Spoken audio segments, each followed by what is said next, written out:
In the 90s, comics giant Marvel began the process of licensing out a number of their most famous franchises to film studios in an effort to keep the company afloat. What ensued was a new generation of comic book movies, including Spider-Man and X-Men in the early 2000s. An offshoot of the superhero movie boom was a whole wave of Marvel video games being released. Some, however, weren't as fortunate, with a number of them quietly falling to cancellation. Daredevil, the Man Without Fear is one such example, a game hyped up for months in interviews with its developers, only to disappear into oblivion without explanation. I reached out to the developers behind it to learn more about it and find out why this video game adaptation of one of Marvel's most beloved heroes never saw the light of day.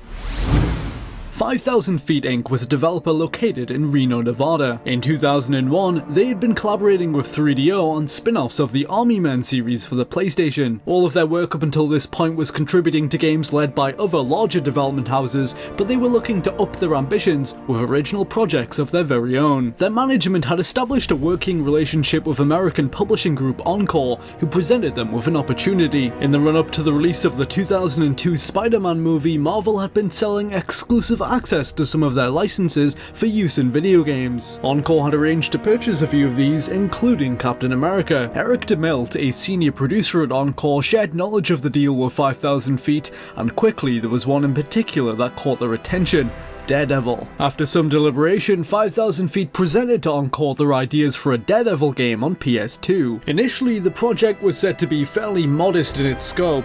They wanted to do a very small-scale title, a third-person action game that would have brought to life a number of key scenes from the comic books. Former president of 5000 Feet, Tim Page, described it as a series of vignettes celebrating some of the most notable moments of Daredevil's superhero career. The developers went away and very quickly came up with their first prototype. Created in just over a week by a few people, this was a very basic demonstration which had Daredevil running across the rooftops of Hell's Kitchen. The concept of a video game tribute to the character's legacy alongside their demo was enough to convince Encore to greenlight the project. Not only that, Marvel themselves was enthusiastic about the idea. They took it upon themselves to oversee the entire project from this point forward, and as the rights holders had final say over any and all creative decisions. It wasn't long after the project had taken its first steps into pre-production that 5000 Feet received news that would change its entire direction. Tim Page was contacted by a friend of his at the licensing department of Sony Pictures, the film studio that was undergoing production on the 2002 Spider-Man movie. Tim learned that Marvel was moving forward with a big screen adaptation of Daredevil in anticipation of Sony's Spider-Man movie, which they were expecting to be hugely successful. New Regency Productions, in partnership with 20th Century Fox,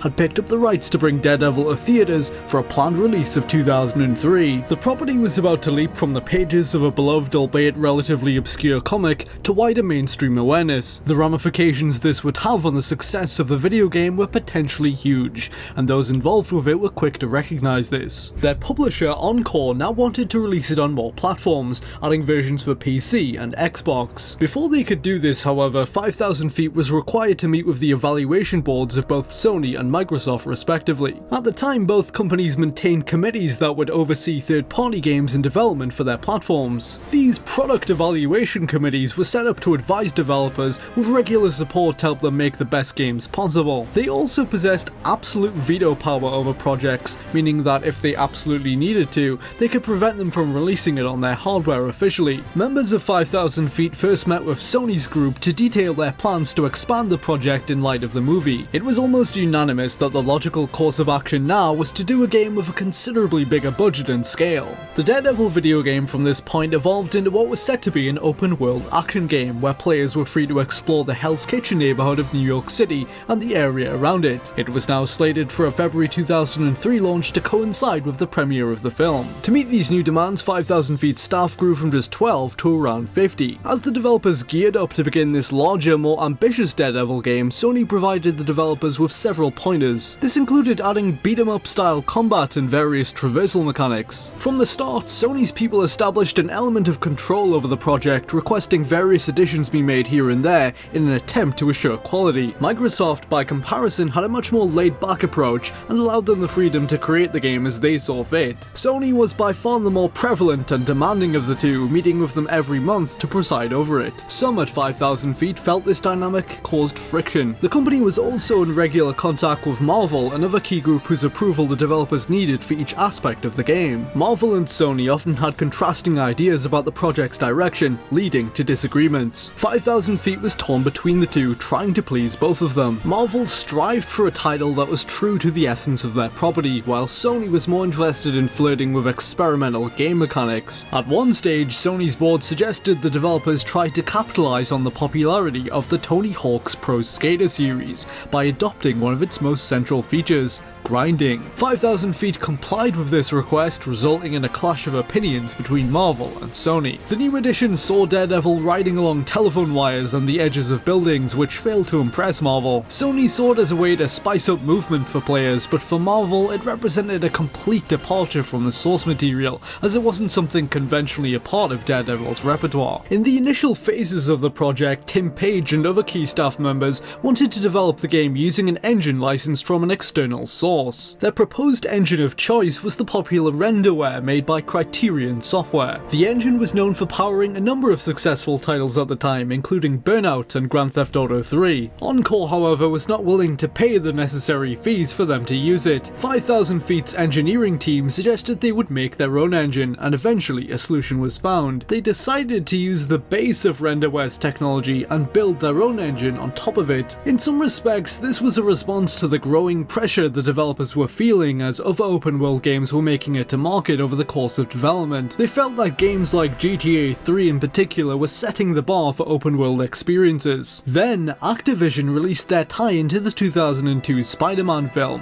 which boasted a virtual rendition of Manhattan for players to explore. By doing their own engine and hopefully designing a more detail-rich setting with their version of Hell's Kitchen, they hoped to outdo it. Utilizing the unique angles presented to them by the Daredevil character, like his extra sensory perception, they were aspiring to make an overworld that felt alive. Daredevil's powers were embodied primarily through a feature called the Shadow World. By default, the world was visible to players through a standard third-person camera perspective, but by accessing the Shadow World, they would see the world as Daredevil himself perceives it. They could now see through walls, hear the heartbeats of passers-by, and pick up on small, distant sounds like footsteps. Crimes like muggings would randomly generate around Hell's Kitchen, and if you found yourself within range of them, you would detect their signatures, leaving you to decide whether or not to set off in their direction to inflict some swift vigilante justice. The Shadow World was intended not only to aid you in getting around, it also assisted in combat. By perceiving their vitals, Daredevil could recognize injuries in enemies as well as fear or shock through the contractions of their lungs and heart rates. If an enemy was armed, he could also evade them successfully by reacting to the subtle noises released by guns as they prepared to fire. Although it had moved on from its roots of being a small tribute to Daredevil, 5,000 Feet's developers maintained a definite reverence for the source material. There was a large cast of characters drawn to be accurate to their comic counterparts, and a number of alternate costumes to unlock, including his classic yellow suit. They were even making their own comic book panels inspired by Marvel's artists. These would have been used to segue between different missions. Daredevil's traversal through the world was mainly handled with his trademark billy club, which he could use to swing around by aiming it at lampposts and buildings. The developers were proud to flaunt that it was programmed to automatically latch on to structures that he could swing on. This was unlike their competition, Activision's Spider-Man, which was at the time criticized for the presentation of its web shooting mechanic. In that game, Spider-Man's webbing didn't attach itself to the skyscrapers around him, it simply shot into the sky. By all accounts, development at 5,000 Feet was running relatively smoothly within its first months, although as time went on, tensions began to mount internally. Multiple former developers, including one senior staffer who was central to the project, described to me some of these difficulties. Firstly, there were some inevitable teething issues with the introduction of so many new workers, the majority of which had never previously met each other. Reportedly, their new hires were something of a mixed bag. While many of them applied themselves and became assets to the production, a small number of the crew who were there on a contract basis only displayed unprofessional behaviour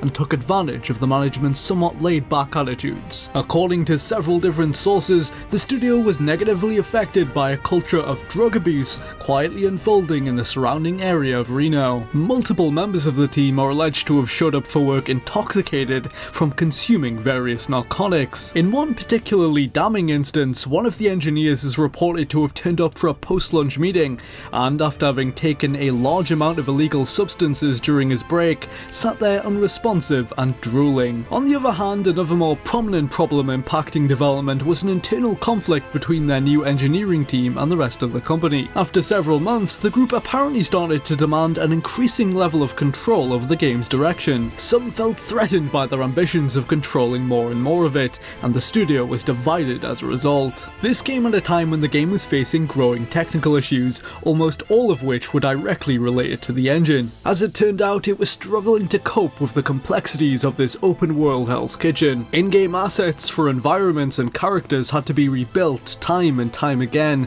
The graphical fidelity of Daredevil's world was in freefall as they fought to get it to run smoothly. Soon they were making compromises to the size of the world, shrinking it more and more. The level design lost some of its verticality, areas became less populated, and eventually their dream of a fully open world superhero game fizzled away. It was cut into different areas, forced to adapt into a more linear level-based affair. This in turn had a negative influence on the effectiveness of some of the mechanics like Daredevil's radar sensors. The shadow world became slightly less useful as enemies became much more easier to locate in the now smaller streets. Despite the fact that many of these drawbacks were believed to tie back to the engineering team, their desires to gain more power over the project only grew. There were suggestions within the company that they should have been fired, but by now the management had backed itself into a corner. The engineers had constructed the engine almost entirely themselves and were therefore the ones who best understood it. Replacing them would be a time-consuming process, and with deadlines looming, time was not on their side. To try to ease the situation, 5000 Feet's higher-ups hired a multitude of consultants,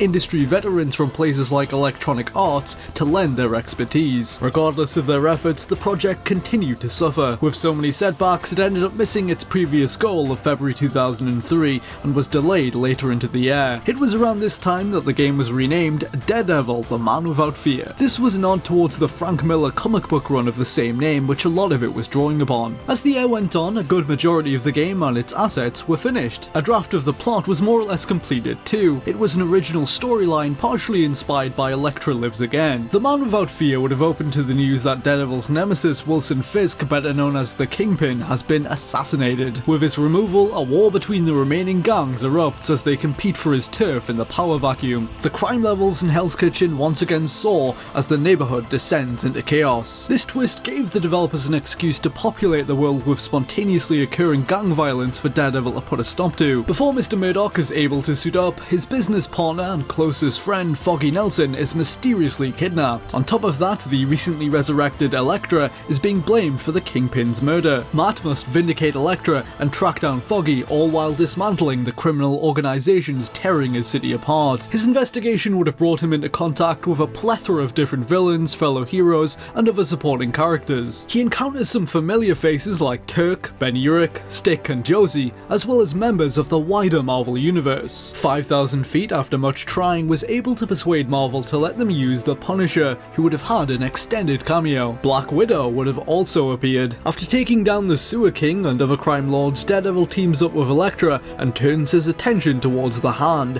one of the factions vying for power over the city. They fight their way through a number of their henchmen before coming face to face with ninja assassin Kurigi, one of their highest ranking operatives. Then Bullseye enters the fray, the mercenary for hire who previously killed Elektra. A showdown between them ensues, and she claims her revenge by defeating him in battle. Around this point, Matt is finally able to recover Foggy and learn the truth behind the demise of Wilson Fisk. He discovers that in actuality, he's still alive. His death was faked, and he has been carefully orchestrating events from behind the scenes. He did this to pit his rivals against one another in his absence, manipulating them into wiping each other out to further consolidate his power. In the closing chapter, Daredevil descends upon Fisk's penthouse to confront him, eventually overcoming him after a brawl in his office. By the end, the vast majority of everything described here had in some form been realised within the game. At 5000 Feet, however, their internal strife had persisted. In the final 6 months of development, some of their older staff chose to leave. Control over the project was assumed by their team of hired consultants. In spite of the game being largely finished, its downfall was at this stage unavoidable, since Marvel simply refused to approve it. In their struggle to please two very different masters, Sony's committee and Marvel's heads, they had been forced to bend a little too much to Sony's will. Marvel, with their contrasting ideas about what the game should have been,